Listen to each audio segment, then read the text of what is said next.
2 Chronicles chapter 30. Then Hezekiah sent word throughout all Israel and Judah, and he also wrote letters to Ephraim and Manasseh, inviting them to come to the house of the Lord in Jerusalem to keep the Passover of the Lord, the God of Israel. For the king and his officials and the whole assembly in Jerusalem had decided to keep the Passover in the 2nd month, since they had been unable to observe it at the regular time, because not enough priests had consecrated themselves and the people had not been gathered in Jerusalem. This proposal pleased the king and the whole assembly. So they established a decree to circulate a proclamation throughout Israel from Beersheba to Dan that the people should come to keep the Passover of the Lord, the God of Israel, in Jerusalem, for they had not observed it as a nation as prescribed.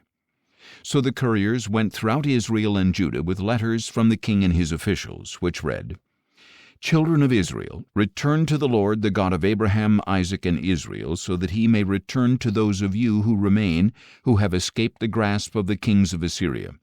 Do not be like your fathers and brothers who were unfaithful to the Lord, the God of their fathers, so that he made them an object of horror, as you can see. Now do not stiffen your necks as your fathers did. Submit to the Lord, and come to his sanctuary, which he has consecrated forever.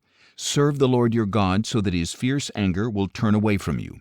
For if you return to the Lord, your brothers and sons will receive mercy in the presence of their captors and will return to this land. For the Lord your God is gracious and merciful. He will not turn his face away from you if you return to him." And the couriers traveled from city to city through the land of Ephraim and Manasseh as far as Zebulun. But the people scorned and mocked them.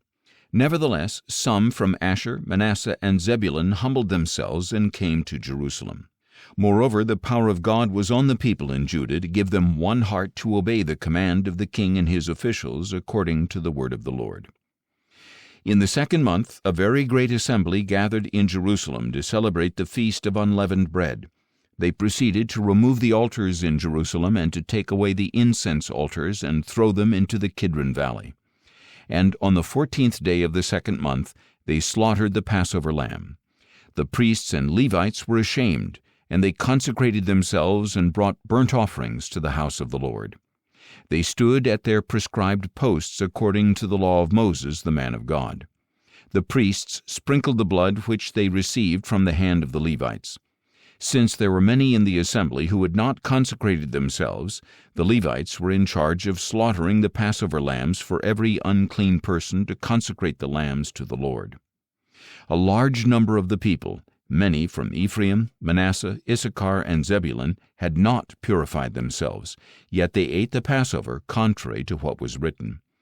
But Hezekiah interceded for them, saying, "May the Lord, who is good, provide atonement for everyone who sets his heart on seeking God, the Lord, the God of his fathers, even if he is not cleansed according to the purification rules of the sanctuary." And the Lord heard Hezekiah and healed the people. The Israelites who were present in Jerusalem celebrated the Feast of Unleavened Bread for 7 days with great joy, and the Levites and priests praised the Lord day after day, accompanied by loud instruments of praise to the Lord. And Hezekiah encouraged all the Levites who performed skillfully before the Lord. For 7 days they ate their assigned portion, sacrificing fellowship offerings and giving thanks to the Lord, the God of their fathers. The whole assembly agreed to observe 7 more days, so they observed 7 days with joy. For Hezekiah king of Judah contributed 1,000 bulls and 7,000 sheep for the assembly, and the officials contributed 1,000 bulls and 10,000 sheep for the assembly, and a great number of priests consecrated themselves. Then the whole assembly of Judah rejoiced along with the priests and Levites and the whole assembly that had come from Israel, including the foreigners who had come from Israel and those who lived in Judah. So there was great rejoicing in Jerusalem, for nothing like this had happened there since the days of Solomon son of David, king of Israel. Then the priests and the Levites stood to bless the people, and God heard their voice, and their prayer came into his holy dwelling place in heaven.